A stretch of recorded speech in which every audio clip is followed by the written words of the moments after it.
my late night soapboxers. I hope everybody is doing all right. Soapboxers. I'm not sure if I'm too keen on that name.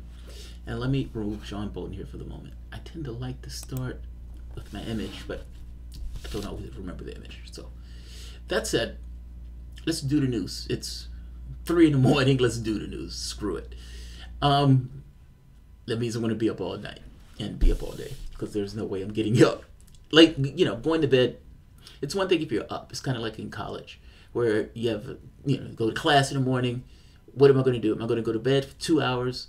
And am I going to really be able to wake up in those 2 hours if I go to bed?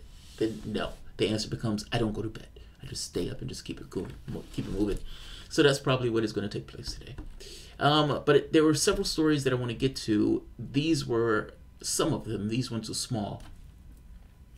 But there are other politics stories directly related to the United States that I want to get to. So, John Bolton. So, John Bolton gives a press briefing today, and during the press briefing, or you can say at the end of the press briefing, maybe yesterday, today or yesterday, I guess it depends on where you are, but gives a press briefing, and in this press briefing, in which case they were essentially telling about the sanctions on Venezuela, as he stood there conspicuously, a note was scribbled on the pad. Now, people with binoculars and with cameras were able to, of course, pull this apart and figure out what was scribbled on the pad. And in figuring it out, it was 5,000 troops to Colombia. Now, people have questioned, what does this mean? And they've been trying to think about, what does this cryptic message mean from John Bolton? The issue here, to me, is that there are two meanings to it. There's an explicit and there's an implicit meaning. John Bolton is not standing there conspicuously with his arm to this with just the right level so you can see what it means, because John Bolton, as a political actor, knows that they will take pictures of whatever he's holding and that will get out into the media. John Bolton is doing this bit of political theater because he wants to put a message out to the media without saying or putting the message out to the media. Meaning he wants to issue a threat without necessarily issuing the threat. The United States doesn't necessarily want to take troops off the table, but they don't necessarily want to issue an overt threat in the sense of military force. That said, if you just so happen to have a tablet, and if you just so happen to scribble 5,000 troops to Colombia on that tablet, and you just so happen to hold it in your arm just low enough so the media can see what it is, then you don't have to really send that message. The media will send that message on your behalf, and they would question and try to figure out what that message means to their heart's content. Ultimately, in this case, this is a threat, clearly. Like, I don't think that necessarily needs to be said. Whatever you want to think about what is written here, this is a threat being sent out using the media as useful idiots to transport the threat without the United States having to issue the threat in somewhat of an overt way. It's, yes, of course the media is going to look at what he's holding. Yes, and if you stand there holding it that way, of course they're going to do it. But maybe he's standing there in that particular posture with his hand in that thing with those words written down there for a very specific reason. And that reason is the thing that needs to be questioned, not necessarily what he scribbled on it. What he scribbled on is important, but it's more so the fact that it's there for the media to see and consume that's just as important, if not more so important, than what's on it. I hope that makes sense. John Bolton is a political actor. And in being a political actor, he's doing political acting.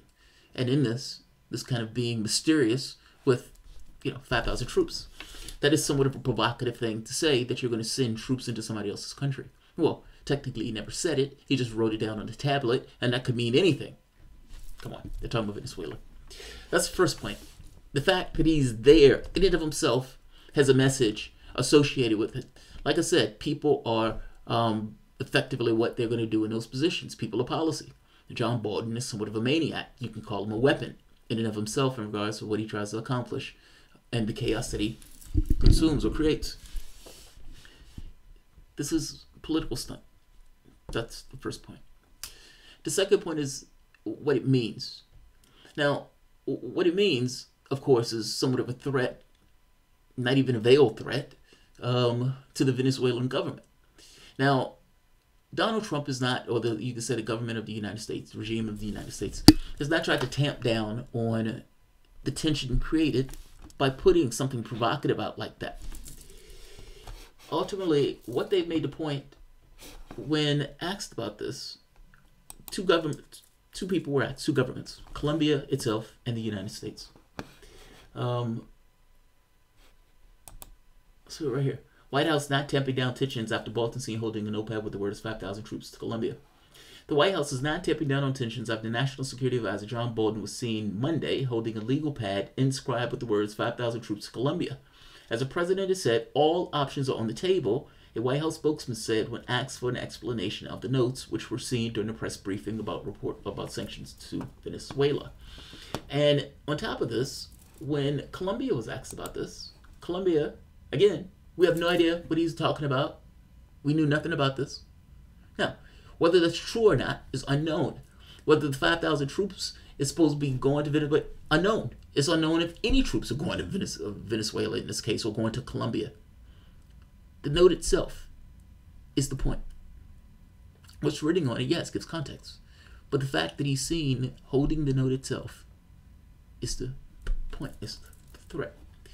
Colombia's foreign minister says that his government doesn't know why the United States Security Advisor John Bolton had 5,000 troops to Colombia written on a notepad he held during a news briefing on Venezuelan sanctions.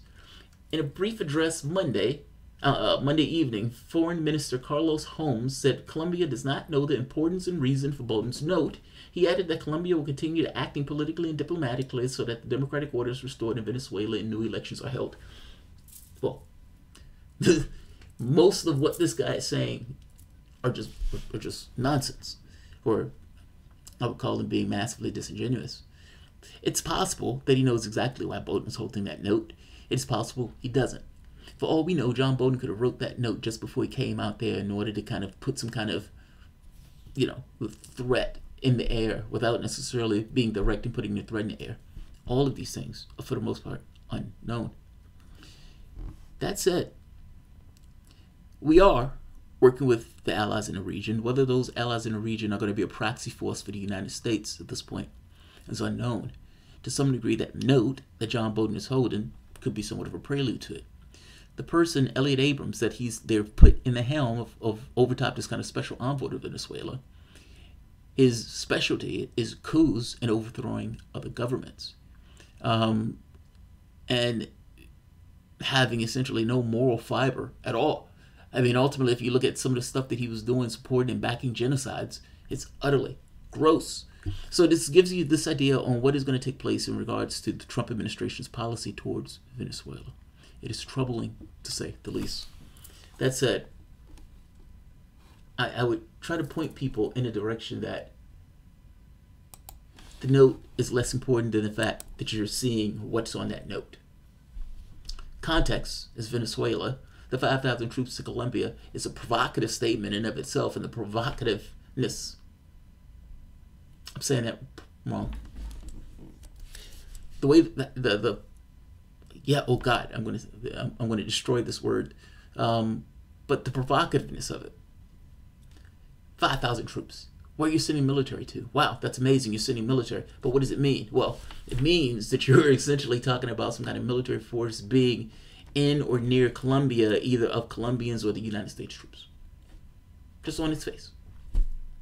But the question becomes, why are you even seeing this ring down in the first place? I'm going to end this. I'm not going to keep this one long. But these are troubling events.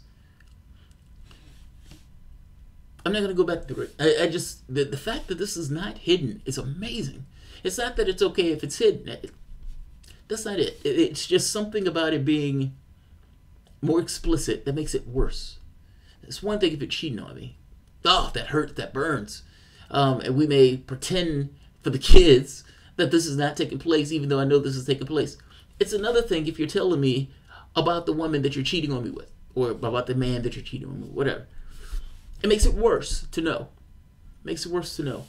And in this case, it's almost like any pretext of international law is just thrown away.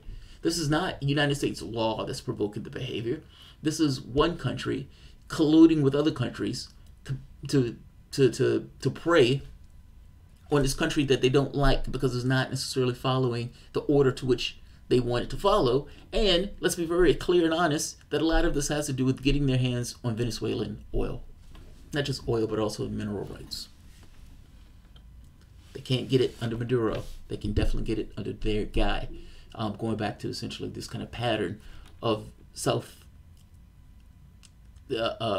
American governments being completely subordinated to U.S. interests.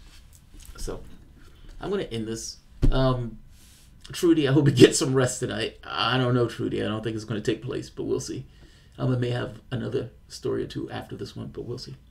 All right, I'm going to end this here because I didn't want this video to be long. 11 minutes is not horrible considering the all around the Robin Hood's Bond monologue in the beginning. If you guys enjoy the content, please feel free to share, like, subscribe. You can always support through PayPal or Patreon. Thanks all.